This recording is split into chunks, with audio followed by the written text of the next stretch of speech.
100 000 euros de chiffre d'affaires, c'est atteignable en solopreneur. C'est atteignable à partir du moment où vous avez de l'expérience et que vous savez aider des clients à résoudre des problèmes. Et ça, peut-être que vous le faites déjà en consultant, déjà en tant que formateur, déjà tout simplement en tant que freelance. Mais vous n'avez pas encore dépassé les 100 000 euros de chiffre d'affaires. Et j'ai accompagné plus de 150 entrepreneurs à faire ce dépassement de chiffre d'affaires, à atteindre cet objectif de 100 000 euros de chiffre d'affaires. Et finalement, à chaque fois, on a les 5 mêmes problèmes qui reviennent. 5 problèmes qui sont des problèmes qui, lorsque vous les résolvez, résoudent quasiment tout le parcours pour atteindre un chiffre d'affaires. Alors 100 000, 150 000, 200 000, après c'est vous qui voyez. Mais ce n'est pas une question de stratégie. Ce n'est pas parce que vous ne savez pas prospecter. Ce n'est pas parce que vous n'avez pas la bonne publication. Ce n'est pas parce que vous ne publiez pas suffisamment. Ça, ce n'est pas les raisons pour lesquelles vous ne faites pas 100 000 euros de chiffre d'affaires. Donc déjà, pour ceux qui ne me connaissent pas, je suis Florian Pouvreau. Mon objectif sur cette chaîne YouTube, c'est de vous aider à construire un business minimaliste, faire le minimum possible en ayant le plus de résultats possible et atteindre au minimum 100 000 euros de chiffre d'affaires.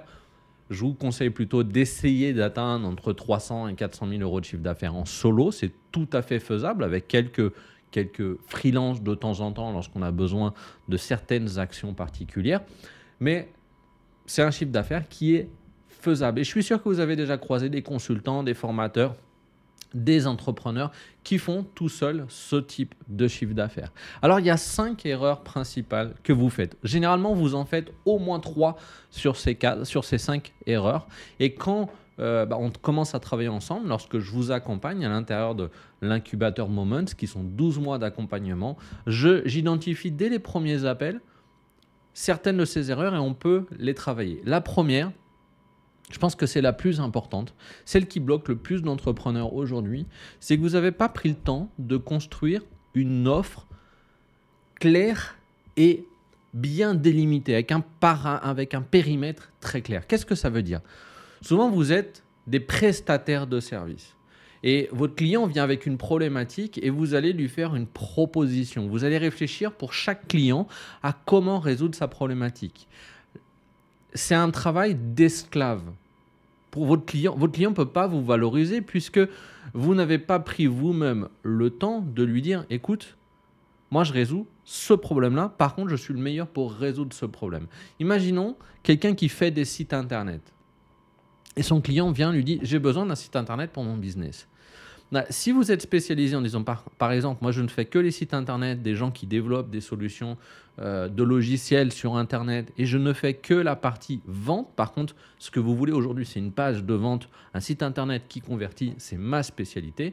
Et du coup, je vous vends ça sur un package, ça coûte 7 000 € le site internet, mais vous savez que je suis quelqu'un de spécialisé et que je vais vous livrer quelque chose qui va fonctionner une fois qu'il est livré. C'est beaucoup plus rassurant que quelqu'un qui dit « Je fais des sites internet et dis-moi ce que tu as envie que je fasse. » Et c'est normal en fait que vous ayez cette problématique de packager votre offre parce que déjà vous avez peur de perdre des opportunités et en plus de ça, vous êtes souvent freelance, vous êtes sur des plateformes de freelance, donc vous êtes habitué à vendre votre compétence, ce que vous savez faire en fonction d'un nombre d'heures que votre client veut vous acheter. Pour devenir un entrepreneur qui est capable de faire 100 000, 150 000, 200 000, 300 000 € de chiffre d'affaires en solo, vous devez quitter le mode opportunisme où finalement il y a quelqu'un qui vient vous dire « J'ai ce problème, est-ce que tu sais le résoudre ?»« Ah oui, je sais le résoudre, attends, je vais y penser, je vais réfléchir, je vais construire une stratégie. » C'est plutôt de se dire « Ok, il y a des clients qui ont toujours cette problématique-là, je vais devenir le spécialiste, l'expert de ce problème-là, je vais construire une seule fois une stratégie, je vais la rendre unique parce que je vais tellement y penser, tellement travailler, tellement vouloir résoudre de la façon la plus efficace possible cette problématique que je vais pouvoir devenir la référence dans le traitement et dans la résolution de cette problématique. » Et là, vous allez pouvoir finalement attirer des clients parce que quand j'ai le problème, vous êtes beaucoup plus intéressant que quelqu'un qui est capable de résoudre à peu près tous les problèmes avec ses compétences. Souvent, c'est une problématique d'ego. Qu'est-ce qui se passe? C'est que vous avez accumulé des compétences pendant des années et vous pensez savoir ce que vous devez résoudre.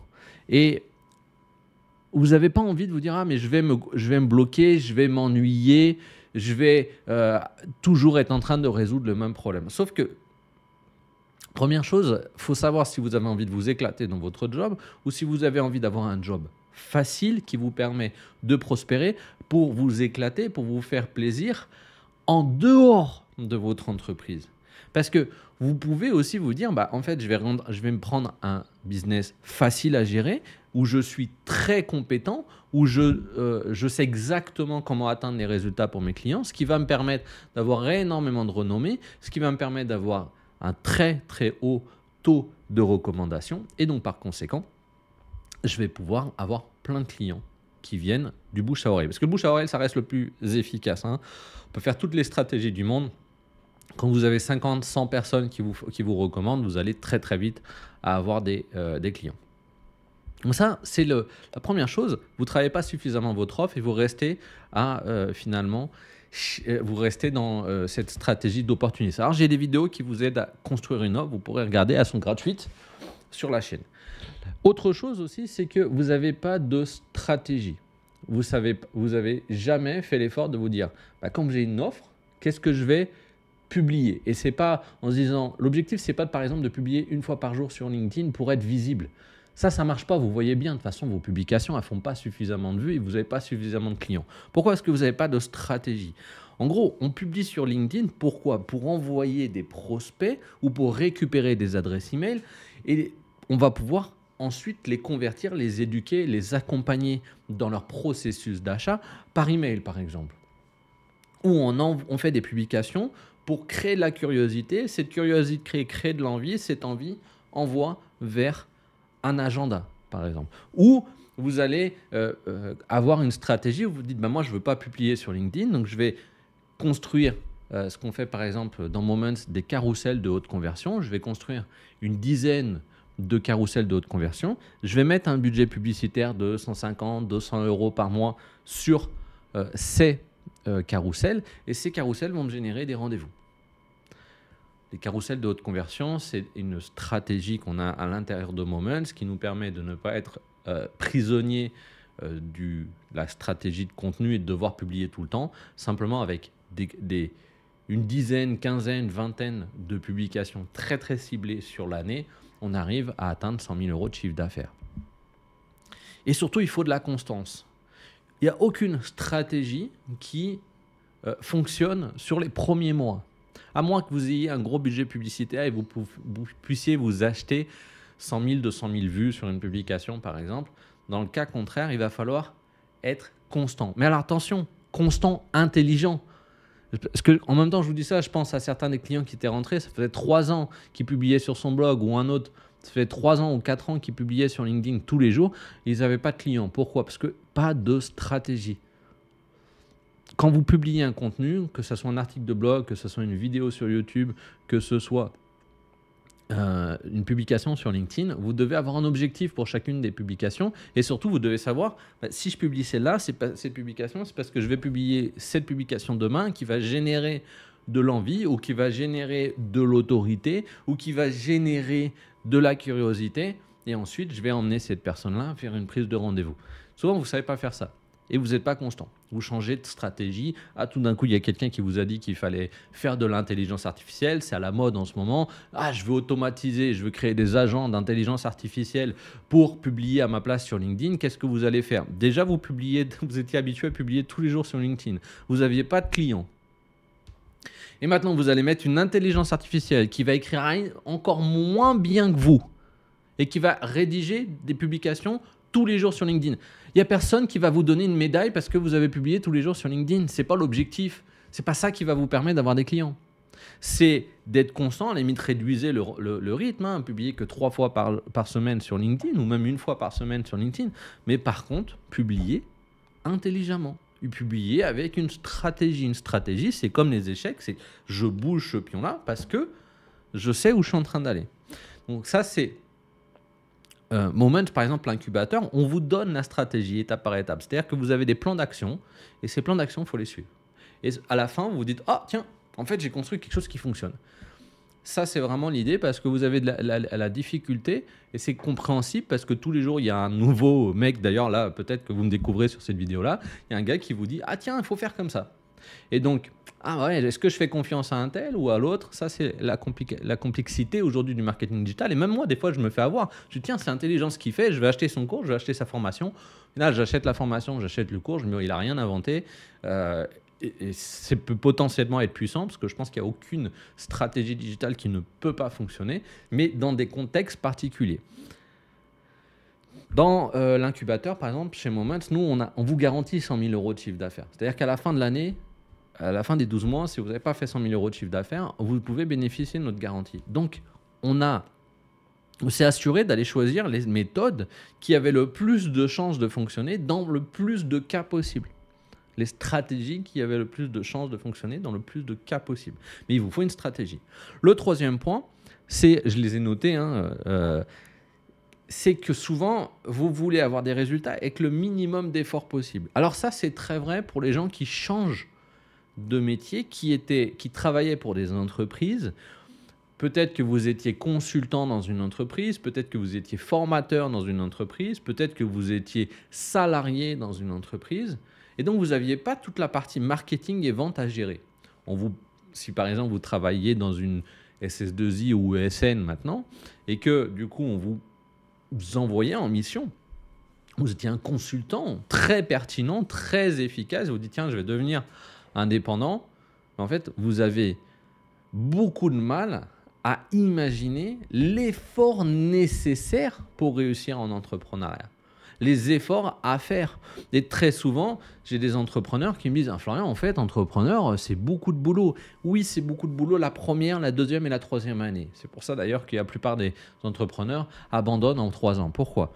En fait, c'est vraiment la première année qui est importante, surtout si vous avez une stratégie, c'est qu'il faut commencer des choses. Et tout à l'heure, je vous disais qu'il n'y a pas de stratégie qui fonctionne les premiers mois.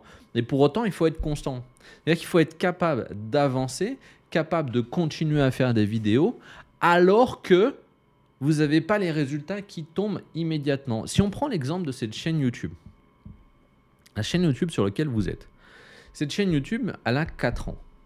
Mais pendant 2 ans, j'ai arrêté de publier sur cette chaîne YouTube parce que j'étais sur d'autres chaînes YouTube. D'ailleurs, vous avez ici un des trophées YouTube que j'ai, qui est ma chaîne brésilienne, par exemple, que je vis au Brésil. Et là, je viens de reprendre les vidéos sur YouTube. YouTube ne me fait plus confiance parce que trop souvent, j'ai repris, j'ai arrêté, j'ai repris, j'ai arrêté. Donc, en moyenne, au début, les vidéos, quand j'ai repris, elles faisaient 20 vues. Mais je continue à faire 3 vidéos par semaine. Aujourd'hui, elles commencent à faire 100 vues, 150 vues, 200 vues. Et je sais qu'elles vont finir par faire, à chaque fois que je publierai une vidéo, 1200, entre 1200 et 3000 vues, je pense, vu que c'est une chaîne business, on arrivera plus ou moins à ça. Et ce qui me permettra de largement dépasser les 400 000 euros de chiffre d'affaires. Parce que les 100 000, on les fait déjà. Mais c'est un effort à faire qui est constant. En même temps que vous avez besoin d'aider vos clients, vous avez besoin de construire votre marketing. Ça veut dire que vous avez des semaines chargées au début, puisque vous devez aider des clients et vous devez produire du contenu, produire les piliers. Parce qu'en fait, produire du contenu, ce n'est pas pour produire du contenu. C'est pour vous dire, quand je suis en train de dormir ou que je suis en train d'aider mon client ou de résoudre le problème de mon client, de délivrer mon service, j'ai une vidéo qui est en train de... Il y a quelqu'un qui est en train de regarder une vidéo que j'ai faite. Il y a quelqu'un qui est en train de lire un article que j'ai fait. Il y a quelqu'un qui est en train de voir ma publicité. Il y a quelqu'un qui est en train de télécharger mon e-book et quand il va télécharger mon e-book, il va recevoir des emails qui vont me convaincre de prendre rendez-vous avec moi. C'est ça qu'on est en train de construire. C'est la structure. Chez nous, elle s'appelle la structure client illimité. La structure qui va vous permettre de vendre tous les jours en automatique. Et ça, vous ne la construisez pas. Et souvent, c'est choquant pour vous, l'effort qu'il y a à faire de travail. En vrai, il n'est pas si énorme que ça. Mais comme vous n'étiez pas du tout habitué à faire ça, et qu'on vous disait, tiens, tu vas travailler chez ce client, tu vas faire ça, et je vous dis ça, encore une fois, je vous le demande, réduisez votre orgueil, je vous le dis en toute bienveillance, j'ai été salarié aussi, c'est beaucoup plus confortable d'être salarié. On gagne beaucoup moins bien notre vie quand ça fonctionne. Enfin, quand quand vous êtes entrepreneur, une entreprise vous permet de gagner beaucoup mieux votre vie qu'en salarié. Mais par contre, vous êtes salarié, vous n'avez pas la vision de la charge de travail. Et qu'est-ce que ça vous amène? Ça vous amène souvent à faire des très grosses erreurs. Vous avez une petite réserve d'argent et vous dites, tiens, je vais payer un mec pour faire mon site internet. Je vais payer mon agence pour faire mes publications sur LinkedIn. Je vais payer mon agent pour faire un tunnel de vente. Et le gars, il vous livre le tunnel de vente. Vous avez payé la moitié de votre réserve ou 70-80% de vos réserves sont passées dans ce cher monsieur qui vous a livré votre tunnel de vente ou votre site internet et ça génère 0 résultat. Pourquoi? Parce qu'il n'y a absolument rien pour nourrir le tunnel de vente. Il n'y a pas de contenu, il n'y a pas de publicité, vous n'avez plus de budget pour les publicités. Ah ben je vais faire de la pub. Et tu vas faire de la pub avec quelle connaissance? Tu vas écrire quoi sur tes publicités? Tu vas dire quoi dans tes publicités? Vu que tu n'as pas testé d'abord, vu que tu n'as pas validé ton offre, parce que souvent il y a une problématique d'offre, ta publicité, elle sera pas efficace. Et donc, comme tu n'auras pas une publicité efficace, tu auras très peu de gens qui iront sur ton tunnel, que tu as payé 3 000, 4 000 euros. Et donc, souvent, en fait, c'est « Ah, je ne veux pas faire le travail moi-même. Ce n'est pas mon job, je ne suis pas marketeur. » Et c'est vrai, ce n'est pas votre job, ce n'est pas marketeur. C'est pour ça que je vous recommande de vous faire accompagner. Mais on le fait ensemble pour que vous ayez la compréhension de comment votre business doit fonctionner. Qu'est-ce qui fonctionne dans votre business. Et ça, ces efforts-là, ça passe souvent par se montrer. Et j'ai souvent des clients, des prospects qui viennent, qui me disent « Ah, mais moi, je préférais faire un business sans me montrer. » Très bien, c'est possible. Mais ça va être plus difficile et ça va demander plus d'efforts. Enfin, quatrième problème, c'est que vous voulez copier des stratégies d'entrepreneurs qui font 5, 10, 15 fois le chiffre d'affaires que vous faites aujourd'hui. Ces entrepreneurs, ils ont des stratégies particulières. Déjà, généralement, on revient à l'erreur principale juste au-dessus, c'est qu'ils ont fait plus d'efforts que vous à un moment donné, qui sont probablement dans une phase où ça y est, tout tourne, où ils ont des freelances qui travaillent pour eux, où ils ont bien compris quels sont les contenus qui génèrent de la curiosité, quels sont les contenus qui génèrent de la vente dans leur business. Et donc, par conséquent, ils peuvent se permettre de ne se concentrer que sur ce qui fonctionne dans leur business. Mais souvent, en back-office, ce que vous ne voyez pas, c'est qu'ils travaillent 5-10 fois plus que vous aussi. Mais la stratégie que vous voyez qui est visible, elle a l'air super simple. Ou elle a l'air plus rodée. Peut-être le gars, il publie que sur LinkedIn. Mais en fait, ce que vous ne savez pas, c'est qu'au cours des années, il a accumulé une base de données de contact de 20 000, 30 000 personnes et qu'en fait, ces ventes sont faites parce qu'il a des super stratégies d'emailing, par exemple, à l'intérieur de sa base. Donc, faites attention de ne pas vous comparer à des gens qui ont beaucoup plus d'avance dans leur business parce que vous ne savez pas ce qui a fonctionné pour eux, vous ne savez pas ce qui a généré des ventes. Et même des fois, ils peuvent vous dire qu'ils gagnent 15 000 ou 20 000 euros sur LinkedIn ou dans des publications, ce qui n'est pas le cas. Vous seriez étonné du nombre de personnes qui viennent nous voir dans l'agence, que j'ai aussi l'agence qui construit des stratégies, mais même des gens qui veulent rejoindre Moments et je suis surpris parce que Moments, c'est pour vous garantir de faire 100 000 euros. Et ils viennent et ils prétendent faire 15 000 euros par mois et ils s'inscrivent à l'incubateur. Et je leur pose la question, mais tu as vu que c'était que pour faire 100 000? Oui, mais en fait, on a fait 15 000 euros une fois et on prétend faire 15 000 euros tous les mois. Attention, ça arrive très souvent. Et enfin, la dernière erreur, c'est souvent que quand vous êtes débutant, comme vous venez de vous mettre en entrepreneur, vous pensez que la bonne stratégie, c'est de baisser vos prix pour être plus crédible, pour avoir vos premiers clients. Sauf que les clients que vous voulez, les clients qui vont vous valoriser, les clients qui vont acheter votre service, ils n'ont pas envie de faire l'erreur d'acheter un service avec le prix trop faible qui leur fait prendre beaucoup de risques. C'est-à-dire que quelqu'un à 5 000 euros, des fois, est moins cher qu'un gars à 1 500 euros. Pourquoi? Parce que vous estimez, après, parfois, ce n'est pas vrai, mais vous estimez que quelqu'un cause se facturer, se pricer à 5 000 euros, a plus d'expérience et a plus confiance dans son service que le gars qui fait la même chose à 1 500 euros. Et donc, très souvent, à deux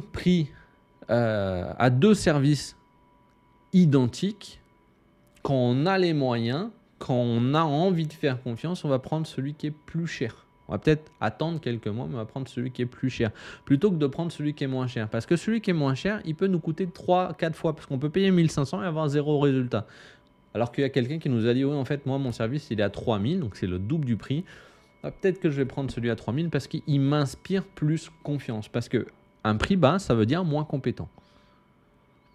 Parce que si vous aviez confiance en vous, vous metteriez vos prix plus élevés. Donc faites très attention à cette histoire de prix trop bas parce que ça vous dessert. En fait, ça envoie le message que vous êtes moins bon ou que vous n'avez pas confiance dans votre méthode. Et ça coupe tout de suite l'envie d'acheter. C'est-à-dire que votre client, il n'est pas là pour faire un effort et pour vous faire confiance et pour risquer son argent avec du coup un service moins cher. Donc faites très attention de ne pas faire un prix trop bas. Vous pouvez faire une promotion spécifique dans le cadre d'un lancement, par exemple. Ça, je vous apprends aussi à faire des lancements. C'est la meilleure stratégie qui existe pour faire vos premiers 10 000 € de chiffre d'affaires. Il faut faire un lancement. Et là, oui, vous allez créer une offre irrésistible et vous allez faire une petite réduction de prix. Mais attention, il faut que cette réduction de prix reste cohérente. Voilà ces 5 erreurs. Pas assez d'offres, pas de stratégie ou de constance. Vous avez peur de vous montrer et vous voulez avoir les résultats avec un minimum d'efforts qui est souvent dû au fait que vous n'étiez pas conscient des efforts qu'un entrepreneur doit faire pour en même temps avoir un bon produit, en même temps servir des bons clients et en même temps attirer des clients. Vous vous comparez à des gens qui ont un chiffre d'affaires et une expérience, une expérience bien plus élevée que la vôtre, souvent 4 à 5 fois votre chiffre d'affaires, voire 10 fois votre chiffre d'affaires actuel. Et enfin, vous avez des prix trop bas.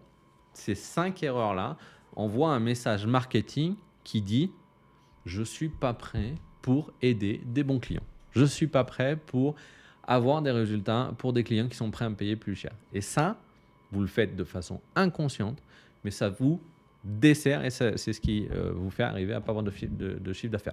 Alors, j'ai une vidéo 100% gratuite d'1h30 qui vous explique comment atteindre 100 000 € de chiffre d'affaires. Et cette vidéo, c'est très simple pour la voir, elle est gratuite. Il suffit tout simplement de cliquer dans la description de la vidéo, sous le titre de la vidéo. Vous ouvrez la description et vous trouverez la vidéo gratuite, la masterclass d'1h30 qui vous explique les étapes clés pour construire un business avec vos compétences qui fait plus de 100 000 € de chiffre d'affaires. De mon côté, je vous souhaite énormément de succès. Essayez de corriger ces erreurs. Et si vous avez envie qu'on en parle, vous pouvez m'envoyer un message sur LinkedIn ou tout simplement prendre rendez-vous avec moi pour qu'on décide ensemble quelle est l'offre que vous allez faire pour atteindre 100 000 € de chiffre d'affaires. À très vite. Ciao, ciao.